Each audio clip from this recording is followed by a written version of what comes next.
Let me first preface the video with this. I love all 3D Mario games. Naturally, with a series as big as 3D Mario, every single game is going to be good. It's still Mario at the end of the day, so whatever new spin each game takes, I'll always end up loving it. However, today I want to discuss a long-standing opinion of mine, keyword opinion, that regards the newest installment of the genre, Super Mario Odyssey, and its replica successor, Donkey Kong Bonanza. Because those two games are so similar, and the fact that Bonanza was developed by the Odyssey team, I'm grouping Bonanza into the mix, so it counts as a 3D Mario game for the purpose of this video because Bonanza really does tell you something about the trajectory of 3D Mario. To make sure I'm not dragging on the conversation by not telling you my main thesis for this video, I feel as if Mario is straying away from its traditional level-style structure and embracing a complete open-world experience. If that doesn't make sense or doesn't seem like an issue, let me back up and articulate why past 3D Mario titles were so successful and memorable.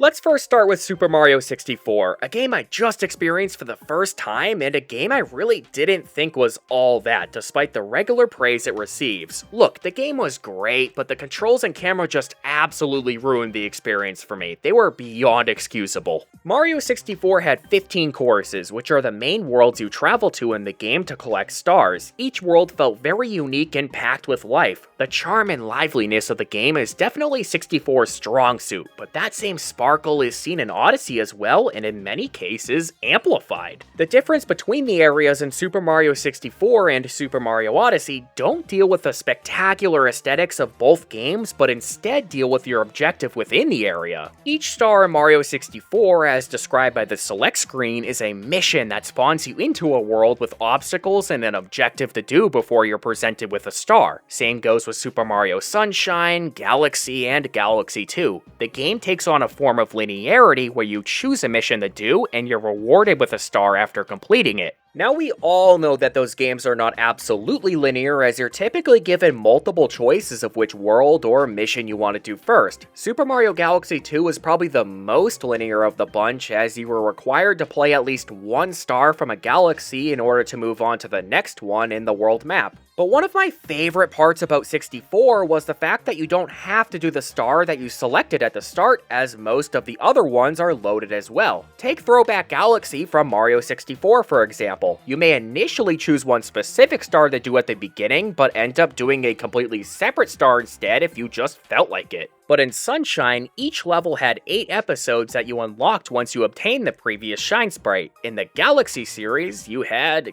galaxies, each packed with however many stars, with each new mission being unlocked after your work getting the last star. So all of those games are pretty similar in nature, right? You have distinct separate areas you warp to with the objective to clear a challenge, and once completed, you are rewarded with a star or a shine if you're the odd child. Except for Odyssey. In Super Mario Odyssey, you travel between 17 kingdoms that each act as an open world area for you to explore. Power moons are scattered throughout the expanse, and for each one you collect, it doesn't warp you back to the start like how we're used to. It allows Mario to continue exploring the kingdom to find more power moons. Very convenient. Now this is a massive change for the Mario series. Even going beyond 3D Mario titles, each game typically had a set amount of levels with their own distinct obstacles and challenges for you to surpass before reaching the end. And that very 2D level-like style was even depicted in 3D games like Super Mario 3D Land and 3D World. This change isn't revolutionary to the 3D open-world genre at all, but something Nintendo did welcome and adapt into Mario starting in 2017. Overall, it was pretty well received, as many fans enjoyed the exploration and non-linearity aspect of the newest Mario game. It gave fans a chance to wander a little bit and collect power moons at their own pace. And that's really how I think Odyssey hit it home. Each area is full of charm and life, while also giving us the opportunity to explore whichever direction we want. This is contrary to the constant push to keep moving forward that players experienced in previous 3D Mario levels. And that monumental shift from linear level design to open world freedom created a significant problem in my opinion that effectively hindered the quality of Super Mario Odyssey and Donkey Kong Bonanza. Here's where I make my case. I think switching from levels or stages to an open environment seems to have diminished the overall challenge and exhilaration of the game. It turned collecting stars from a storied adventure into more of a scavenger hunt for hidden treasure. And let me make another thing clear, not every section of Super Mario Odyssey is like this. There are many story parts in each kingdom that require you to traverse through a tough platforming challenge, puzzle, or fight, and you get rewarded with a power moon at the end. Obviously, the moons that are incorporated into the story feel more like a level, and those ones I tend to have the most fun collecting. So they did not completely remove that style from the game, and I just wanted to emphasize that so it doesn't sound like I'm generalizing this massive game. But here's the thing, humans are generally pretty lazy. I'll explain where I'm getting with that in a bit, but in Super Mario Odyssey, in order to progress to the next kingdom, you'll need to acquire a certain number of power moons to fuel the Odyssey ship, and that's the main premise behind how you advance through the game. There are so many moons littered throughout each kingdom that many are clearly visible or easy to obtain. There are many moons that require very little effort, such as ground pounding a specific spot, just moving something, or simply being in a location that's obvious or easy to reach. Because of that, casual players are just going to collect the first moons they see, which tend to be the ones in plain sight or don't require much challenge. And once they realize that they collected enough moons, they'll hop back into the Odyssey and move on to the next kingdom, completely leaving behind many of the challenging or centralizing features of that kingdom. The crazy thing is the game allows you to do that. You can skip entire storylines if you already have enough moons to power the Odyssey and go to the next kingdom. There are many cases where I just beat the Brutals and already could move on to the next kingdom despite there being more story for me to do afterwards. In the Lake Kingdom, for instance, you only need 8 moons to move on, and I was able to get those 8 moons without doing any story-related missions, which means I didn't even fight the Brutals or engage with the whole stolen dress story. It's crazy and sad how much of the game you're just able to skip if you already got the required moons to power the Odyssey, especially when you did very minimal work to get most of those moons. Now, this obviously does not apply to everyone, as there are many completionists or fans who stay longer than intended and try to find as many moons as they can, surely because they want to explore the area for a little while more, and only then do they bump into the more difficult moons to find. But I feel like for your more casual gamer, the excitement of realizing that you're able to move on and discover another kingdom, as well as the game prompting you to return to the Odyssey, tempts you to leave behind much of the content and difficulty that is included in this game, and that's why Super Mario Odyssey felt very short and a bit easy for a lot of people. In traditional Mario games, the game throws you into a level and forces you to traverse through it in order to get the star without any shortcuts or easy way out. The intent is that you beat the level and move on to the next, where naturally you are exploring every aspect of that world and are also challenged. I feel like Odyssey provides a lot of easy ways out by counting the effortless moons as progress towards the next kingdom. You can skip all of the hard stuff if you want to, unlike in past Mario titles where either that hard level is required to advance further or heavily implied as the intended way to go, leaving players unclear of any other alternatives. However, one rebuttal to my argument here is that you're also able to skip a lot of content in 64, Sunshine, and Galaxy just like you do in Odyssey. In Super Mario Galaxy, for example, you don't need to play every galaxy in order to collect the 60 stars to fight Bowser, so there's a lot of levels and fights you can skip or not have to play,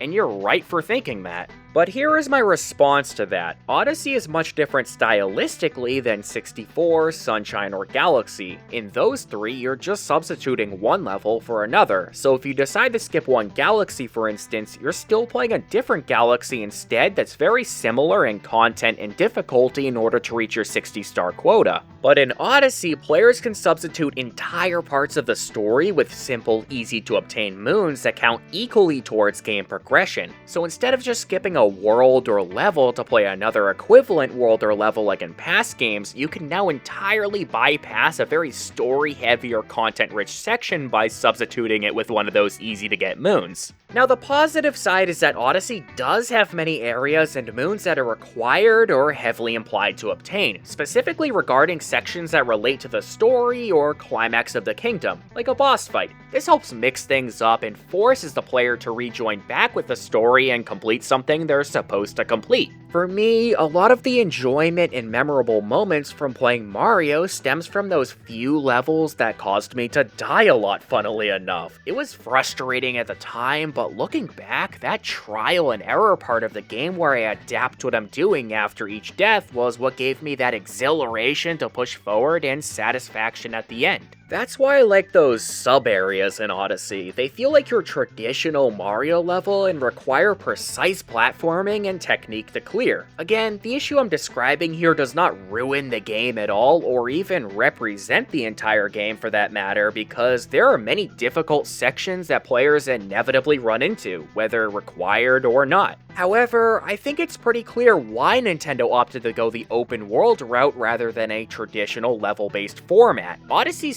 centralizing gimmick is the capture, so they wanted to give players an avenue to play around as a dinosaur, swim as a Cheep Cheep or Lava Bubble, or soar as Glydon. The open world provides opportunities for the players to screw around and explore with all of the new fun abilities you gain after you capture something with Cappy, and that's perfectly fine. I feel like the developers made that call because perhaps having a more linear level design may limit the amount you're able to experiment with each capture and would make them more one-dimensional than they already are. So now that we understand why they made that decision, let's examine exactly what feels missing from Odyssey. Like I mentioned, that classic level design we're used to, simply moving through a stage, hopping across platforms, and tackling challenges along the way, just doesn't feel the same in Odyssey. Elements of it exist, sure, but since there is no linearity in how you traverse through the area, that level structure doesn't take full effect. Sometimes linearity is good because it provides a simple start-to-finish story that is illustrated with challenging obstacles, platforms, enemies, and gimmicks, and being forced to move in one direction adds to that challenge. Past levels from Mario games are crafted in a way that ensures the pacing is appropriate and progression of difficulty is present. The challenges are more focused and specific to the certain area of the level. That defined start-to-finish structure removes ambiguity, giving you a clear understanding of what you need to do to progress. Levels deliver a strong narrative also, as many of the course obstacles, enemies, or bosses are even more emphasized and feel at home in the area they're at. They just feel more carefully crafted, where each corner of the level is accounted for with detail, charm, and love. And a lot of the enjoyment factor comes from what I just mentioned here. The pacing eases you into the challenge, which is then very satisfying and rewarding once you get through it. This leads to a lot of these levels being very memorable because you remember that one part you were stuck on or that level you thought was super fun and creative to play. However, with open world areas, they feel less memorable since the world is so big you're not really memorizing each part of the area. Sometimes open worlds also feel a bit overwhelming since you're pressed with so many options and places to go that it's hard to decide and you end up fearing that you're leaving something behind. Sometimes being forced to make a decision is better compared to being indecisive on what to do.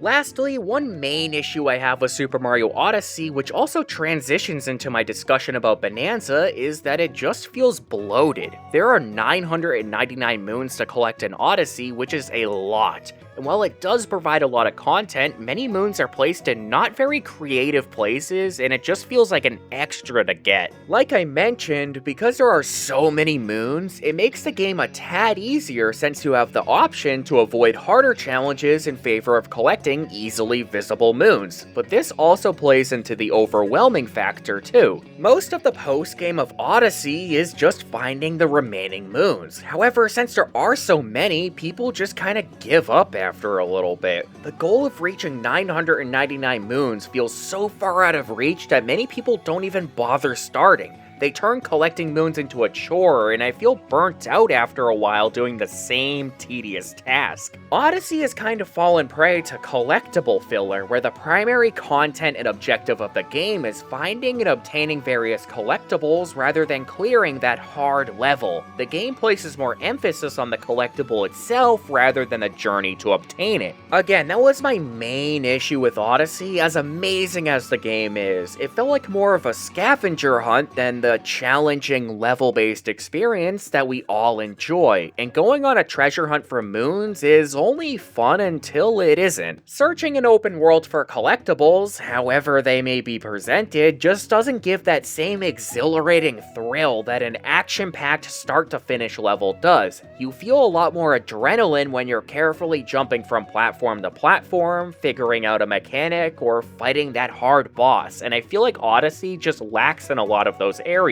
Moving on to Donkey Kong Bonanza, a game my inner circle knows I love and adore, I see the exact same style and problems that Odyssey had, and I worry this is developing into a trend. Bonanza had a plethora of fun controls, mechanics, and gimmicks to try out during your playthrough, and the open world environment for each layer was visually stunning and so fun to interact with. However, Bonanza also has this form of collectible filler that its predecessor Odyssey had. There are 777 Bonandium gems that again are scattered all over each layer for you to find. Some require cool platforming skills using the tech you learned, and some have you warp into this level-style area to get after clearing a stage, but a lot don't. Other than the game being piss easy, a common critique about Bonanza from those brave enough to criticize it is the game feels a bit mindless and autopilot-y. Much of the work progressing through the story or earning that Bonandium gem comes from routinely smashing everything, which isn't the most difficult or concentrated task in the world. Again, it feels pretty mindless, and while fun shattering everything in sight, the repetitiveness can soon turn quite boring, tedious, or frustrating.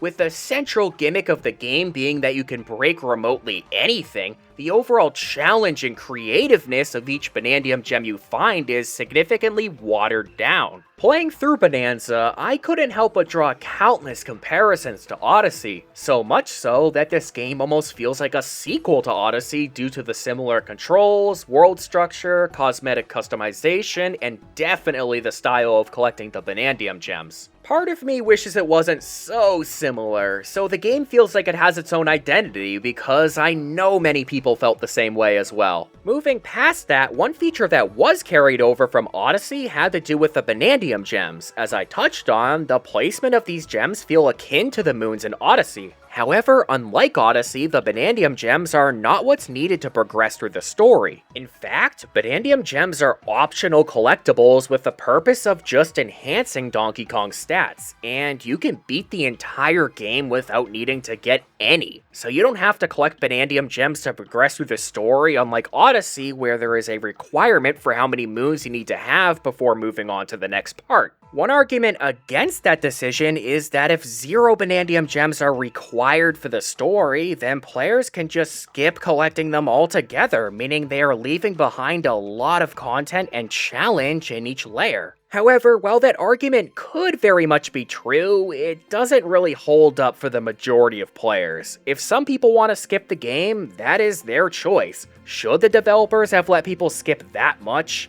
Probably not. Should there have been some sort of requirement to get the Bonandium gems?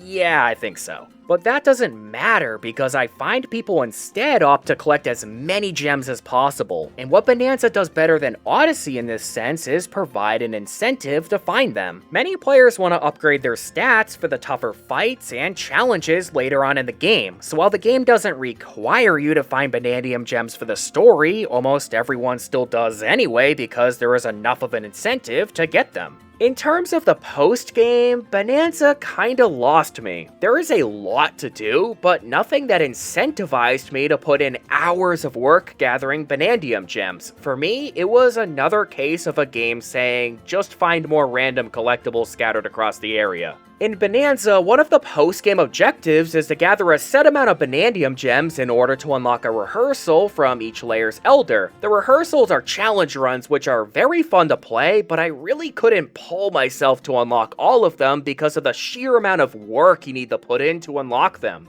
I'm not claiming that finding scattered collectibles is torture and the worst thing ever, but I'm just saying it gets tiring after a while, especially when you're overwhelmed with so many to collect. After like an hour or so of collecting Banandium gems trying to reach that target number, I just got tired of the repetitiveness. It was only so fun mining, searching around, and completing quests to obtain Banandium gems until that motivation just runs dry. Eventually, it feels frustrating aimlessly wandering around an area trying to find something that might not even be there. The core issue with the collectibles scattered across an open world style of games is that the gameplay soon starts to feel more like busy work than exhilarating or new, and you quickly lose that excited feeling. There's actually an economic concept that describes this perfectly, called diminishing marginal utility. What it means is that for each additional unit you consume, you derive less and less satisfaction compared to the previous unit. For example, if you kept eating donuts over and over again, the satisfaction you gain from the next donut would decline because the more you consume, the more you start becoming sick of them. This describes my experience with Odyssey and Bonanza pretty well, especially regarding the post-game. Searching a brand new area for collectibles is exciting at first because you're constantly discovering new places and feeling that initial rush of reward when you finally score that moon or Banandium gem. However, the more you explore and the more collectibles you get, that excitement starts to diminish as you run out of new areas to discover, the collectibles grow scarcer and more time-consuming to find, or just the whole process itself starts to feel repetitive. And that right there is my main problem with those two games. In past Mario games, that wasn't an issue as each level you selected was new or provided a spin on something you've done previously. It ensured that you were constantly stimulated as each level introduced a new objective or environment that was clearly distinct from the last. And the whole start to finish dynamic of levels doesn't bore you with repetition, but instead is a crafted and storied adventure that is meant to challenge you and provide you with stuff to do until you reach the end. With Odyssey and Bonanza, I feel like that grand, storied adventure is replaced with going on an Easter egg hunt in search of collectibles, which takes away a key part of the enjoyment players found in past titles. Now, some may argue that it's good to change things up. I mean, look how dull and repetitive the new Soup series got after 5 titles, and I completely agree. Perhaps making Odyssey play more like 64, Sunshine, and Galaxy would lose that unique identity that sets Odyssey apart and instead feel like just another Mario game where the goal is simply beating levels to save the princess. I absolutely understand and agree with that sentiment. Odyssey has the right to shake things up, and I know many people do love the change. My issue is this potentially becoming the new norm and that Odyssey was the precedent. I mean, look at Bonanza, it's structured just like Odyssey. 2D Donkey Kong had some of the best level design out of any 2D game I know, and that creativity just didn't make its way to Bonanza because of its open world nature. I just fear that traditional levels as we know it may become a thing of the past or just exclusive to 2D titles, and that we won't see the marvelous environments and imagination of 3D Mario levels ever again. As great as Odyssey was, I'm not sure how many more games with that same structure we can get before they start feeling repetitive and stale. Going around and finding a massive amount of collectibles gets tiring much quicker than playing levels, and I fear this could be the new trajectory of 3D Mario games. If that's the case, the games might feel too similar and lose that distinctive feel that every existing entry has. I just don't want them all to blend together, so if they leave this style with Odyssey, that would be perfect because it wouldn't be overdone and would give Odyssey a quality that differentiates it from the other games. It'd be more replayable that way. Let me just end by saying how amazing Odyssey is as a game. It's people's favorite 3D Mario game for a reason, and it excels in so many categories that past titles lacked in. The controls are smooth, the gimmicks are fun, the gameplay is engaging, and the scenery is breathtaking. And don't even get me started on the music. And I bet most people who played Odyssey didn't even think much about the shift from traditional levels to open areas and still enjoyed it all the same. There's a lot of people who prefer the open world dynamic and think it's such a great upgrade for the series and for Mario as a whole, and I'm so happy to see so much positivity and love surrounding modern Mario. For me, I loved Odyssey, and I loved exploring the kingdoms as well as the way of collecting moons. it's just that I prefer levels. So this is in no way me hating the stylistic choices the developers made with Odyssey just because I prefer something else. Again, it's a 3D Mario game, so I'm gonna enjoy it. At the end of the day, this is just my opinion regarding how I feel about a certain form of game design that I tried to back up with some good arguments. I just wanted to discuss this because I haven't seen this topic specifically mentioned too much online, so I thought it'd be a cool talking point. So I'll leave it to you guys. What do you think? Am I making a bigger issue of this than I should? Is the shift to a complete open world a good thing for the series? I'm just curious if you guys were also bothered by this or noticed this trend as well, and if you share the same thoughts as I do. Regardless, Mario is Mario, and I'll always cherish the franchise for as long as I'm alive. The games are just so good, and I'm forever grateful that I have the opportunity to play them, and the fact that a minor issue I have with one of them is the highlight of the video shows how phenomenal every title truly is. I really enjoy talking about the series, so take this video as not motivated by hate or distaste for Odyssey or anyone's experience with the game, but rather passion and excitement to share my thoughts to the world about a series I really adore.